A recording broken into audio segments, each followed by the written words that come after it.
achieve Mia's Evil Dead look, you want to start off with a clean face, and next you want to mix up a batch of 3rd degree.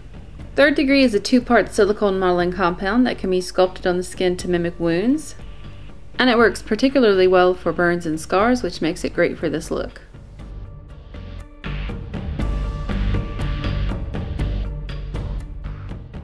After being possessed, Mia scalds her skin in the shower. To replicate her blistered skin, I applied the 3rd degree with a metal spatula, and I focused this on one half of my face. I used the pointy end of the spatula to dig into the 3rd degree and create pockets or blisters, and then I used the flat edge of the spatula to blend the 3rd degree into my skin.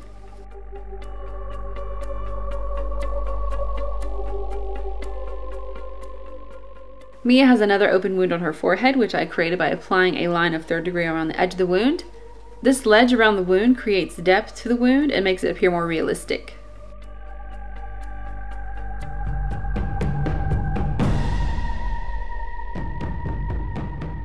For a possessed pallor, I'm using the Necromania palette by Skin Illustrator and stippling on the color Bone with a sponge.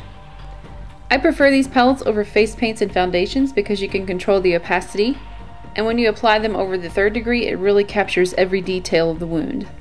You can also stipple other colors from the palette together to create a more realistic appearance. A skin tone is made up of many different colors, not just a flat tone.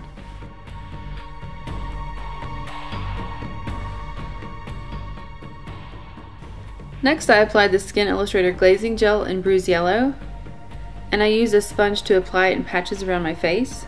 These gels work really well in correlation with the Skin Illustrator palettes because you can layer them on top of each other, and layering is key to creating realistic makeup effects. Moving on to the eyes, we're going to recreate Mia's dark circles, and I'm using the color Lividity from the Necromania palette again. I used the activator and a sponge and just dabbed the Lividity onto my eyelids.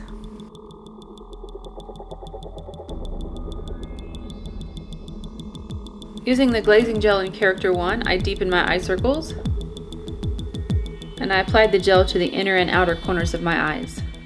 Kind of makes the eye socket appear more sunken in.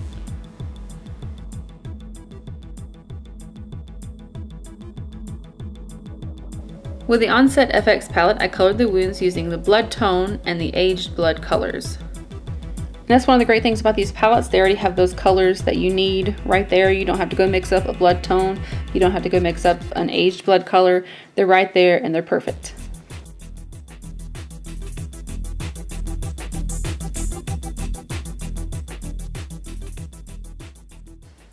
And to create texture inside the wound, I just dabbed a Q-tip in activator and diluted the color.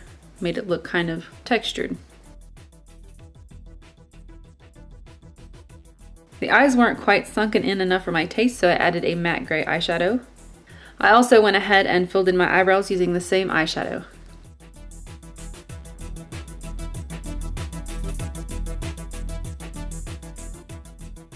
The next step is to stipple more blood tone from the Onset FX palette all over the face, and I focus this on a patch on my forehead as well as the scratches on my cheek and around my jawline, making sure to diffuse any harsh patches of color.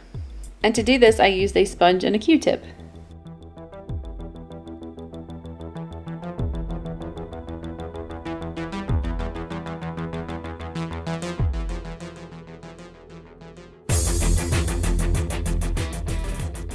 So I've added my contacts and my eyeballs have now been possessed by Mia, so we're going to move on to teeth.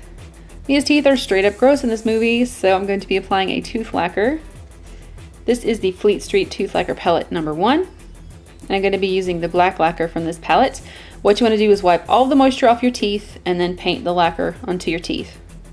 And this is activated with the activator.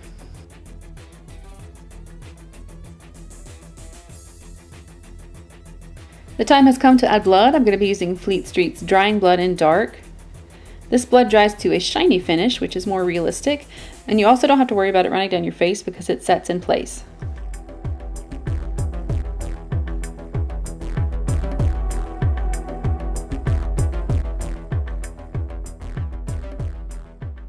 After blanking out the lips with the bone color, I began applying blood tone from the Onset FX palette again. As you can see, I applied this to look like it's dripping blood from my mouth. So I went ahead and loaded up my brush with the blood tone, and then I stuck it up against my chin, push down and let it drip down my face and all the way down my neck as well.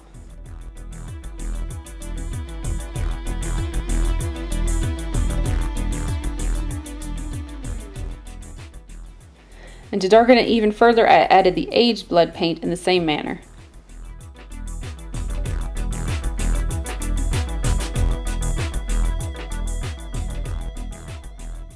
To finish off the makeup portion, I added Kryolan's transparent jelly.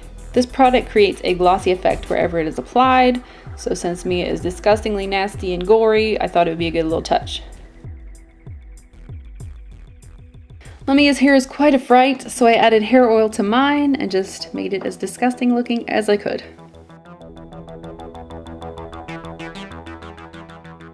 And that wraps up Mia's Evil Dead look. I hope you enjoyed it. It's a little bit gory, I know. I tried to do a variety of makeups. I've done Jareth, I've done a Phoenix, and now I've done a horror movie, so you never know what you're gonna get with me. Anyway, if you enjoyed this, please give it a thumbs up. Join me on Facebook and Twitter as well. I give away sneak peeks and things of that nature, and I know you guys like sneak peeks. So yeah, that's it for me. Thank you again for watching. Take care, and remember, stay out of the woods.